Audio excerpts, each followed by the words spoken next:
Nous avons commencé la semaine dernière une série, la série de Noël, que nous avons intitulée « Dieu avec nous ». Et nous nous sommes appuyés sur ce verset qui est l'annonce de l'ange dans Matthieu 1, verset 23, où il est dit ceci « Voici, la jeune fille vierge sera enceinte et elle enfantera un fils que l'on appellera Emmanuel, ce qui veut dire Dieu avec nous. » Jésus a plusieurs noms. Un peu comme nous, je le disais la semaine dernière, nous avons plusieurs prénoms. Nos parents nous ont donné peut-être le nom principal et pour le Seigneur c'est Jésus. Et puis ils y ont mis d'autres prénoms qui ont souvent un sens ou un rapport avec la famille, le grand-père, le oncle qui a peut-être marqué l'existence de la famille. Et bien pour le Seigneur Jésus c'est la même chose. On lui a donné plusieurs noms et en plus du nom de Jésus, il y a le nom d'Emmanuel parce que Jésus c'est bel et bien Dieu avec nous. Aujourd'hui, on va s'appuyer, toujours dans cette thématique-là, sur un verset qui se trouve dans l'Épître aux Romains, chapitre 8 et verset 31. Nous lisons ceci, c'est un verset très connu. « Si Dieu est pour nous », d'autres versions disent « si Dieu est avec nous, qui sera, qui se lèvera contre nous ?» Amen. Bon. Je vous ai fait dire Amen volontairement. Parce que veut dire réellement cette phrase ? Je sais qu'on l'a souvent utilisée, on l'a souvent comme cela proclamée, mais est-ce que cela veut dire qu'il ne peut rien m'arriver de mal ? Est-ce que cela veut dire que personne ne pourra me nuire ? Si oui, qu'est-ce qu'on fait des 340 millions de chrétiens qui sont persécutés dans le monde ?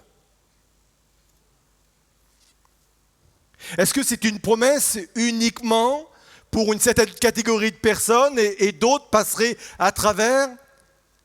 C'est pour cela qu'on a raison de proclamer des versets, mais comme je le dis très souvent, un texte, il faut toujours le laisser dans son contexte. Et le contexte de ce verset, c'est celui de l'Épître aux Romains. Et l'Épître aux Romains est un livre central dans la parole de Dieu. Et si vous n'êtes jamais allé dans ce livre, je vous encourage vraiment à le faire. C'est un livre central, non seulement dans la parole de Dieu, mais également pour notre marche chrétienne. L'Épître aux Romains nous parle de notre culpabilité devant Dieu, de la façon d'être justifié, de la façon d'être pardonné, de la façon d'être libéré de cet esprit de la loi. Donc, ce verset, si on le laisse dans ce contexte, veut dire que puisque Dieu est avec nous, si Dieu est avec nous, qui se lèvera contre nous pour nous accuser ? Pour nous culpabiliser. D'où le titre de mon message ce matin, Dieu avec nous face à la culpabilité. La semaine dernière, Dieu avec nous au milieu de la vallée. Aujourd'hui, Dieu avec nous face à la culpabilité. Ce qu'on va voir aujourd'hui, c'est vraiment une vérité cruciale, importante. Trop souvent, nous traversons la vie avec des pensées de culpabilité, avec de la honte, avec de la condamnation, très souvent.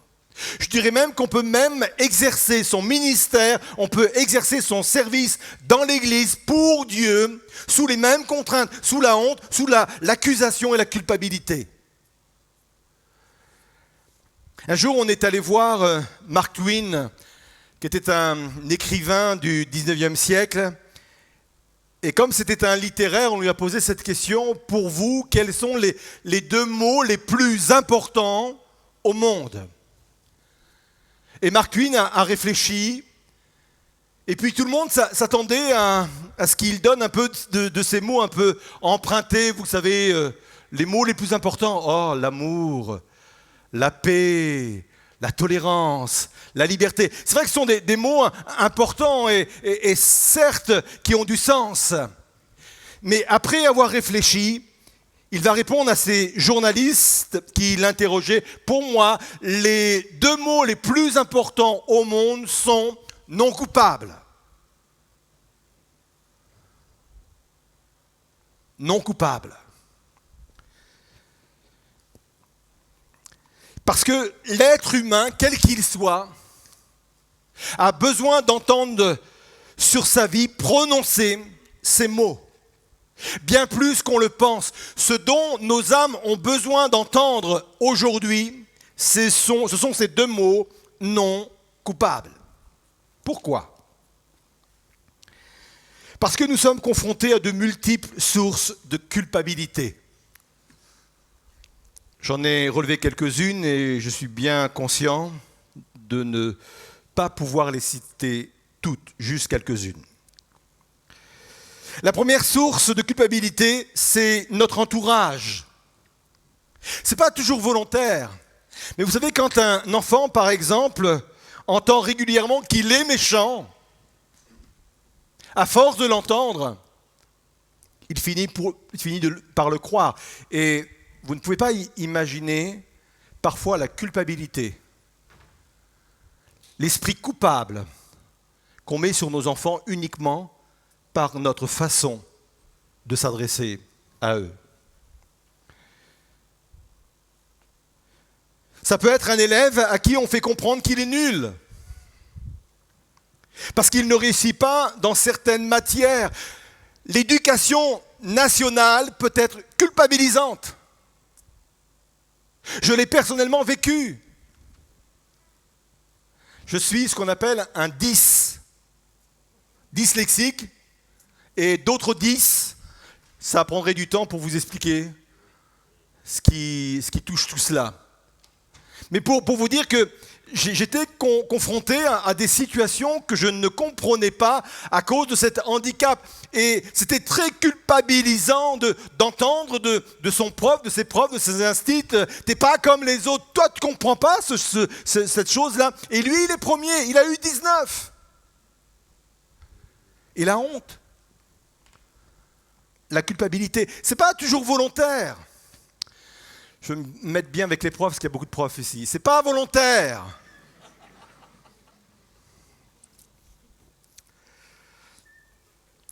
Des parents qui se sentent dépassés par l'éducation de leurs enfants peuvent aussi sentir le poids de la condamnation. Des salariés qui se jugent incompétents parce qu'ils ne reçoivent aucune reconnaissance, parce qu'ils sont pas suffisamment conseillés, accompagnés, bref. Il y a cette source qui est notre entourage, qui est une source qui est capable de mettre sur nos épaules de la condamnation et de la culpabilité. La seconde source, c'est nous-mêmes. Il est facile de se reprocher, par exemple, un trait de caractère. Mais je m'en veux d'être comme cela. Combien on peut dire cette phrase ? Je m'en veux d'être comme cela.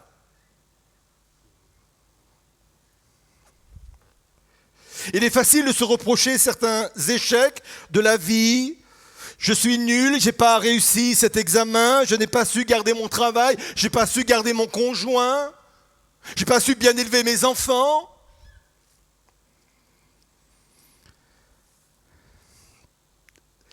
Et la liste est pratiquement inépuisable. Et généralement, quand on vit cette auto-condamnation, ça va de pair avec une mauvaise lecture des événements négatifs qui nous arrivent. Je m'explique, on le vit très souvent comme une punition divine. Une juste rétribution pour l'être impardonnable que je suis. C'est normal que je suis dans cette situation avec ce que je suis.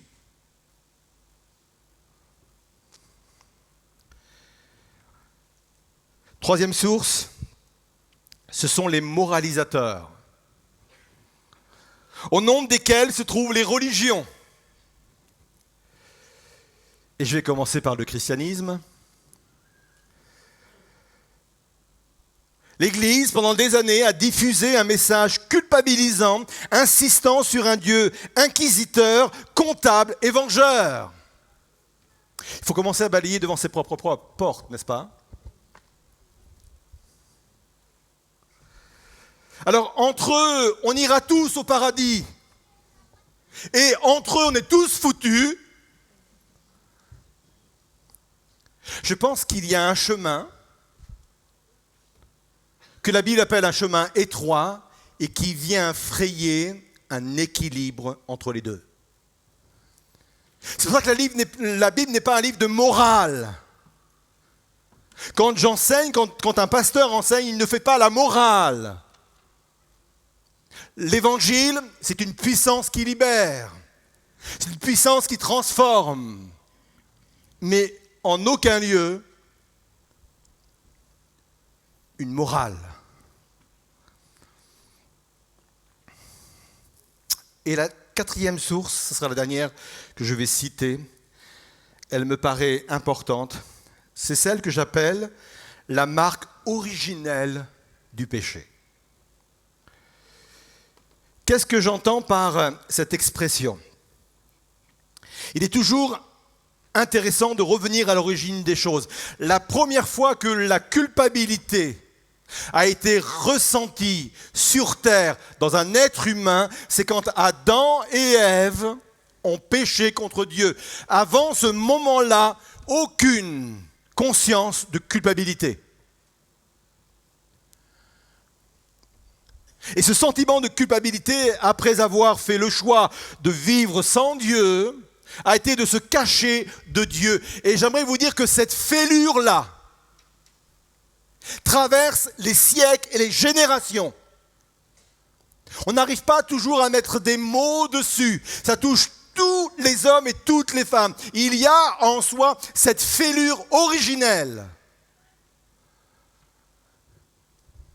qui fait que parfois, sans le savoir, sans savoir pourquoi, il y a cette culpabilité, cette condamnation, cette honte qui peut surgir sur nos vies.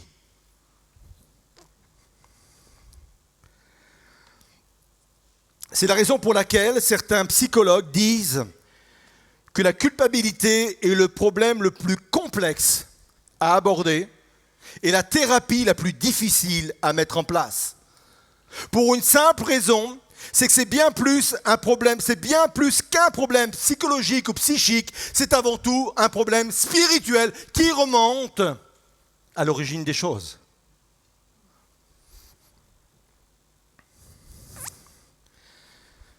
Comment vaincre cette culpabilité? Parce que, bien entendu, on peut la vaincre.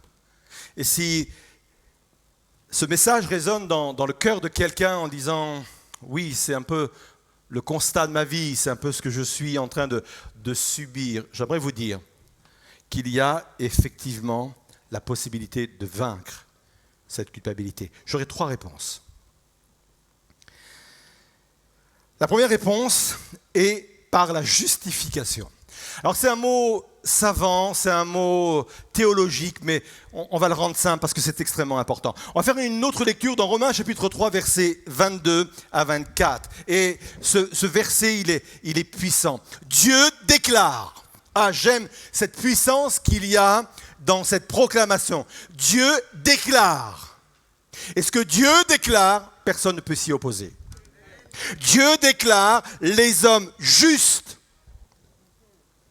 par la foi en Jésus-Christ. Et cela s'applique à tous ceux qui croient. Car il n'y a pas de différence entre les hommes. C'est puissant ça. Tous ont péché, en effet, et sont privés de la gloire de Dieu. Mais ils sont déclarés justes par sa grâce. C'est un don que Dieu leur fait par le moyen de la délivrance apportée par Jésus-Christ. Quelle puissance! Dans ce verset, c'est une proclamation. Dieu déclare. Être justifié, c'est quoi? Être justifié, en fin de compte, c'est un acte légal, judiciaire. C'est quand un juge déclarait innocent un accusé. Il lui disait, toi, je te déclare le pays que je représente, l'État que je représente, ma fonction me permet de te déclarer non coupable. C'est ça la justification. Et Dieu est en train de dire que tous ceux qui croient en Jésus-Christ sont déclarés non coupables. Ça s'octroie uniquement par la foi. C'est ce qu'a découvert Luther au XVIe siècle. C'était un théologien qui était travaillé par les questions de la mort et du salut. Et il se sentait tellement coupable, il se sentait tellement honteux devant ce fait qu'il a commencé à piocher dans le livre de Romains, dans l'épître aux Romains. Et il a découvert, entre autres, ce verset. Et là, il a dit, mais la religion que je représente a tout faux. Ce n'est uniquement que dans la foi en Jésus-Christ, par rapport au fait qu'il a payé pour moi sur la croix, uniquement cette foi-là qui me donne la possibilité d'être sauvé. Je suis justifié uniquement par l'œuvre de Jésus. C'est puissant.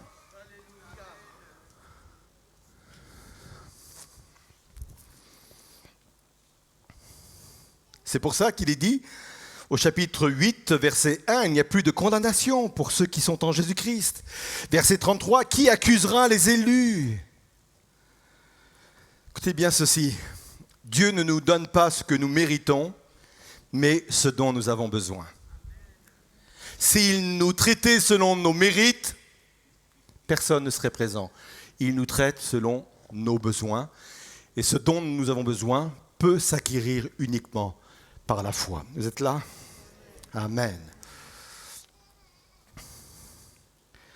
Comment vaincre cette culpabilité? Deuxième réponse, en marchant dans la lumière. 1 Jean chapitre 1 verset 7, il est dit ceci, mais si nous marchons dans la lumière, comme il est lui-même dans la lumière, nous sommes mutuellement en communion et le sang de Jésus-Christ, son Fils, nous purifie de tout péché. Marcher dans la lumière, c'est quoi? C'est marcher en toute transparence et en toute sincérité.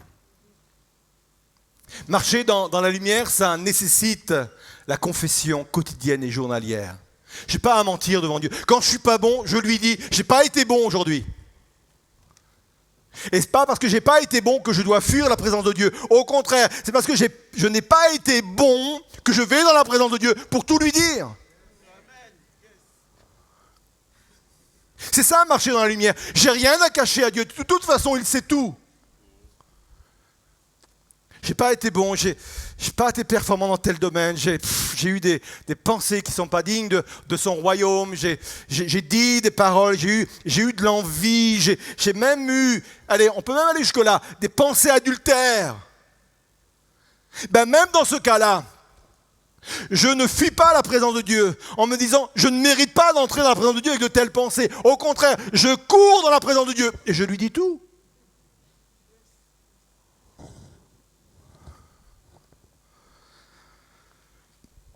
Ah, ça change notre regard de la foi, hein. Et c'est un regard biblique. D'où l'importance de la conscience.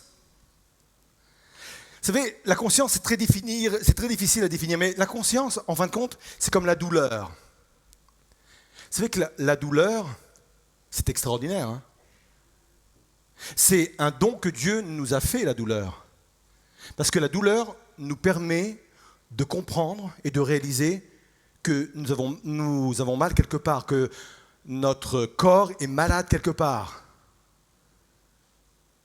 Si j'ai une douleur à l'estomac, ça veut dire que mon estomac ne fonctionne pas bien. Et heureusement que la douleur vient m'alerter.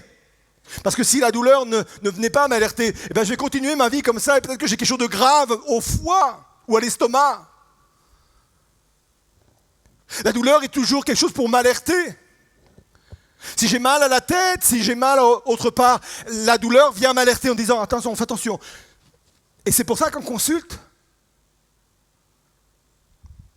La conscience, c'est exactement la même chose. La conscience, elle me dit quand mon âme ne va pas bien, quand mes pensées ne sont pas bonnes, quand mes actions ne sont pas bonnes. Ça m'amène à réfléchir sur ce que j'ai dit, j'ai fait, ce que je suis. Il ne faut jamais faire taire la conscience, il faut toujours l'écouter. Et je vais même aller plus loin. Ça explique pourquoi les croyants sont les personnes les plus souvent sous la culpabilité. C'est paradoxal, n'est-ce pas? Parce que la nouvelle naissance vient réveiller leur conscience. Vous savez, avant la conscience, on est malin. On sait l'étouffer, on sait la raisonner avec des raisonnements savants, sophistiqués. Pour lui dire, mais pourquoi tu m'alertes comme ça? T'es pas au courant, mais ça a évolué le monde depuis. Mais quand je vis la nouvelle naissance, ma conscience est réveillée. Et là, elle est beaucoup plus sensible. Et ça fait très drôle. Très drôle, c'est un sens figuré, hein, d'accord? Et je dois toujours rester éveillé à cette conscience. Et cette conscience me permet de vivre dans la lumière. Seigneur, pourquoi je suis travaillé sur ce sujet? Pourquoi je suis travaillé quand je vais dans tel endroit? Pourquoi je suis travaillé quand j'ai telle pensée? Pourquoi je suis travaillé? Parce que la conscience fait son œuvre. Ça me permet de marcher dans la lumière.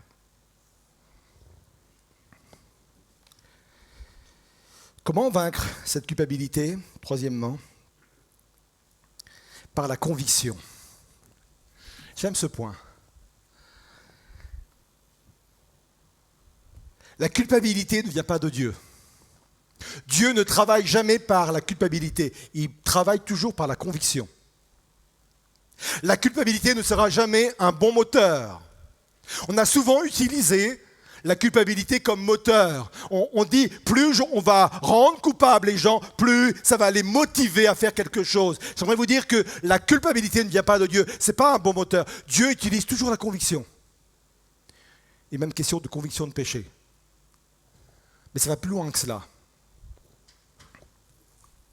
C'est quoi une conviction? C'est une certitude fondée sur des preuves évidentes. Dieu veut m'amener à la conviction que la vie avec Dieu est formidable.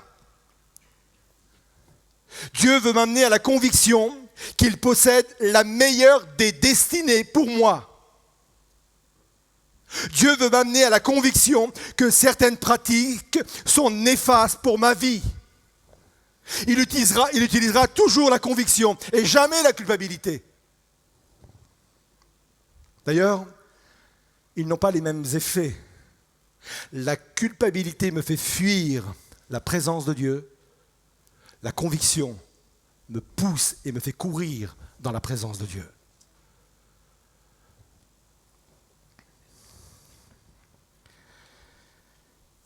Les conséquences d'une telle action dans nos vies.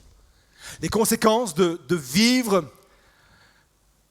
cette réalité, d'avoir Dieu avec nous face à la culpabilité et d'être délivré constamment de la condamnation, de la honte et de la culpabilité. Les conséquences, j'en ai relevé 3. Première, une assurance devant Dieu et devant les hommes. Proverbe 28, verset 1. Le juste a de l'assurance comme un jeune lion. On pourrait prendre ça pour de l'arrogance, mais ce n'est que de l'assurance. Un jeune lion n'a peur de rien. Avoir de l'assurance devant les hommes et devant Dieu. J'aimerais vous dire que quelqu'un qui a réglé son problème de culpabilité, de condamnation, c'est quelqu'un qui a de l'assurance devant les hommes. Pas de l'arrogance, de l'assurance devant les hommes et devant Dieu. Mais il a de l'assurance devant les hommes parce qu'il a d'abord de l'assurance devant Dieu. Si vous voulez avoir de l'assurance devant les hommes, ayez d'abord de l'assurance devant Dieu. Et l'assurance devant Dieu part d'une conscience libérée. 1 Jean 3, verset 21, bien-aimés, si notre cœur ne nous condamne pas, nous avons de l'assurance devant Dieu. Et le cœur dont il est question ici, c'est la conscience. Deuxième conséquence, la manifestation d'une force et une puissance pour entrer dans notre appel, dans notre destinée. Psaume 92, verset 13, il est dit ceci, le juste. Et le juste, ce n'est pas quelqu'un qui est parfait. Le juste, c'est quelqu'un qui a saisi par la foi l'œuvre que Jésus-Christ a pu accomplir et ainsi il est déclaré justifié. C'est ça le juste. le juste ou les justes croissent comme le palmier. C'est-à-dire qu'il atteint des sommets, il atteint des hauteurs jamais égalées. C'est la réussite, c'est le succès, c'est aller aussi haut et aussi loin que Dieu l'a prévu. Et il est dit également, il s'élève comme le cèdre du Liban. Et le cèdre du Liban est le symbole de la force, de la puissance, de la résistance. Tout cela parce qu'il a compris qu'il était justifié, juste. Voyez-vous que c'est une doctrine, une théologie extrêmement importante, sur laquelle il faut peut-être revenir cette semaine dans votre communion avec le Seigneur, mais c'est extrêmement important. C'est important pour accomplir notre appel, pour accomplir ce que Dieu a mis sur nos vies. Et un dernier verset pour voir cette partie-là encore, à Timothée 1, verset 18. Paul va dire à Timothée, « Timothée, mon enfant, voici le conseil que je t'adresse en accord avec les prophéties prononcées autrefois à ton sujet. » Et les prophéties dont il est question, c'est les prophéties qui concernent son appel. On avait dit à Timothée qu'il allait être une bénédiction entre les mains de Dieu, qu'il avait reçu un don, qu'il avait reçu des dons de la part de Dieu. Et il continue en disant, en t'appuyant sur ces paroles, combat le bon combat de la foi. La foi est importante, mais la foi doit être associée à quoi ? À une bonne conscience, dont certains sont écartés au point que leur foi ait fait naufrage. C'est clair, l'apôtre Paul est en train de dire à Timothée, si tu veux accomplir toutes les prophéties, toutes les promesses qui ont été proclamées sur ta vie, il y a deux choses, la foi et la bonne conscience. Une culpabilité, un esprit de condamnation freine quelqu'un dans son ministère, freine quelqu'un dans son appel, freine quelqu'un dans son service. Comme je le disais en préambule, je peux accomplir mon service dans l'église, je peux louer le Seigneur, je peux jouer d'un instrument, je peux même enseigner, prêcher, enseigner à la jeunesse, aux enfants, etc. Mais mon ministère sera toujours freiné s'il n'y a pas dans mon ministère la foi et la bonne conscience, qui, elle, se reçoit par l'œuvre de la justification.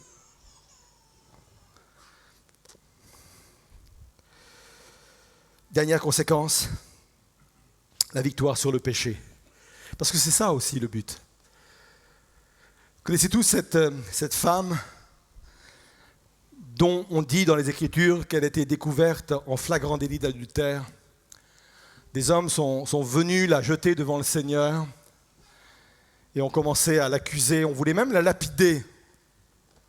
Et on s'appuyait même sur des textes de l'Ancien Testament pour justifier la lapidation. Et Jésus est là, il écrit par terre. Alors on peut tout imaginer, on peut dire mais qu'est-ce qu'il est en train d'écrire par terre ? Des théologiens disent qu'en fin de compte il est en train d'écrire les 10 commandements de Dieu, parce qu'en fin de compte ces hommes mettent cette femme devant les commandements de Dieu. Possible. Et Jésus se lève et donne cette parole que celui qui est sans péché jette le premier la pierre. Et il se met à nouveau à genoux et il continue d'écrire. Peut-être qu'il était arrivé au 5e commandement, il y avait encore 5 à écrire. Et les hommes, face au commandement de Dieu, vont s'éloigner, partir les uns après les autres, et la femme va rester toute seule. Et Jésus va donner cette parole formidable. Il va dire, mais où sont ceux qui t'accusent ? Est-ce qu'il y a encore des personnes qui sont là pour te dire coupable ? Et elle dit, non, il n'y a personne. Et Jésus va dire cette parole formidable, mais s'il n'y a personne, moi non plus je ne t'accuse pas. Mais il va dire ceci, va et ne pêche plus. C'est ça la puissance de la justification. C'est ça la puissance du pardon que Dieu nous accorde. Celui qui a compris l'œuvre de la justification, d'être déclaré juste uniquement par la foi en Jésus-Christ, celui-là a une véritable puissance pour vaincre le péché. Ça va de pair. Quand je comprends la justification que Dieu a accomplie pour moi, ça me donne une force supplémentaire pour vaincre le péché. Maintenant que tu es pardonné, va et ne pêche plus. C'est un commandement. Mais dans tout commandement, il y a une puissance pour l'accomplir. On a vu des choses très importantes. Je ne vais pas aller plus loin parce que je pense qu'il est important d'assimiler ça. Le but, ce n'est pas que vous en ayez plein la tête, mais que vous en ayez plein le cœur. Et pour que ça descende de la tête au cœur, il faut des fois ruminer. Il faut des fois réfléchir, il faut des fois revenir. C'est une œuvre importante. Dieu avec nous. Oui, c'est Noël. Et plus que jamais, on a besoin d'entendre cette vérité. Dieu avec nous. Dieu avec nous face à la culpabilité. Tu n'es plus seul face à ta honte. Tu n'es plus seul face à ta culpabilité. Tu n'es plus seul face à cet esprit de condamnation. Dieu est avec toi. Dieu se range à tes côtés. Comme quand il s'est rangé à côté de Josué, vous savez, quand il a été accusé par l'adversaire de nos âmes. Il s'est mis à côté pour le défendre. Dieu est à nos côtés. Je voudrais qu'on puisse se lever, ça va être ma conclusion à notre place. Je voudrais qu'on puisse se lever et on va, bien sûr ça va être le début et vous aurez à le faire chez vous, autant pour vous, chers internautes et ceux qui sont là en présentiel.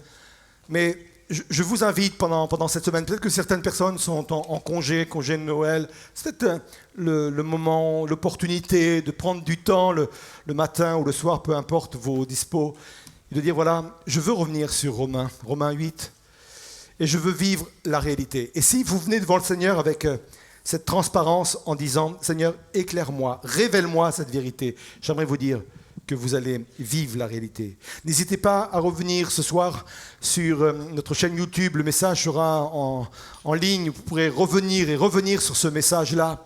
Mais c'est crucial, c'est important. Il y a des messages dans l'Évangile qui sont des messages marqueurs de l'Évangile. Ça en fait partie. On veut garder cette réalité-là et cette vérité-là. Alors on va se mettre dans un esprit de prière. Et les musiciens peuvent commencer déjà à jouer. Et on va se tenir devant le Seigneur. Et on va laisser la parole de Dieu venir nous chercher maintenant, au plus profond de nous-mêmes. Je crois que l'esprit de culpabilité peut partir aujourd'hui, maintenant. Peut-être que ça réveille certaines personnes. Peut-être que ça freine, ça bloque certaines personnes dans leur appel, dans leur ministère. Ça alourdit le cœur, ça alourdit l'âme. J'aimerais que dans une démarche de simplicité, mais de foi, de venir au Seigneur et de lui dire « J'ai compris, Seigneur, que tu n'es pas venu pour me donner ce que je mérite, mais tu es venu pour me donner ce dont j'ai besoin, Seigneur. » C'est sûr que je ne mérite pas ton amour, Seigneur. Je ne mérite pas ton pardon, mais c'est pas le but de ta venue. Tu es venu parce que j'avais besoin de pardon. Tu es venu parce que j'avais besoin de vivre cette réalité-là. Seigneur, ouvre mes yeux, ouvre mon cœur. Et je veux saisir par la foi que quand tu es mort sur la croix, tu es mort pour mon péché, Seigneur. Quand tu es mort sur la croix, tu as pris ma condamnation, Seigneur. Tu as été mon paratonnerre. La foudre aurait dû tomber sur moi, Seigneur, mais elle a été déviée. Elle est tombée sur toi, Seigneur Jésus. Elle est tombée sur la croix, Seigneur Jésus. Et aujourd'hui, par un acte qui m'échappe totalement sur le plan intellectuel, par une raison qui m'échappe également, je suis déclaré, devant la justice de Dieu, je suis déclaré juste. Je saisis par la foi cela, Seigneur Jésus. Je le saisis. Je fais taire la voix de l'ennemi qui m'accuse. Je fais taire mes propres pensées qui m'accusent. Et je proclame et je saisis cette réalité, cette vérité. Pardonné, non coupable, justifié, juste en Jésus-Christ. Je reçois cette réalité-là. Je sais que ça vient vous chercher, je sais que ça vient vous toucher. Recevez cette vérité-là. Ne vous écartez pas de ce qui est en train de se faire maintenant, en train de se vivre maintenant. Mais allez au-devant de cela. Recevez et vivez cette réalité-là. Et avec ce chant, on va proclamer plus que jamais que nous sommes des êtres totalement libres. Libres de la chaîne de la culpabilité. Libres de la chaîne de la honte. de cet esprit de condamnation. Parce que Jésus est venu m'apporter cette vraie liberté. On proclame cette vérité ensemble, libre, complètement libre.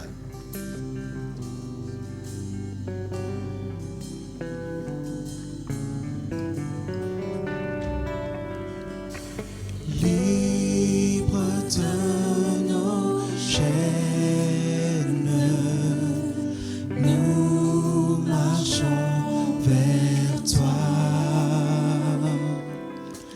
Ta main souveraine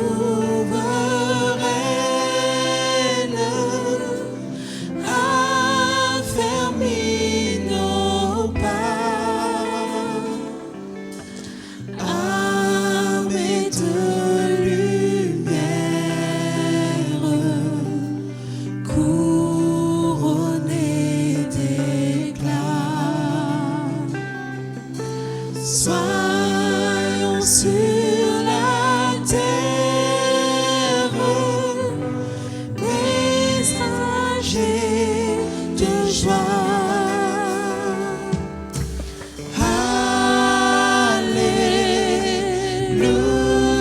Alléluia, que ton règne vienne.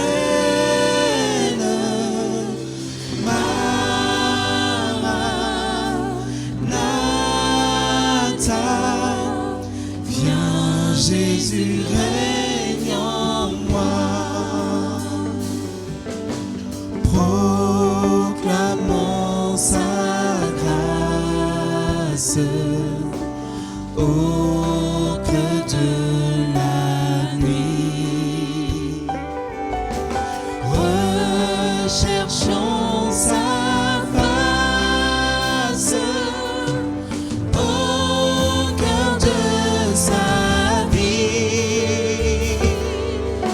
Célébrons sa gloire, bannissons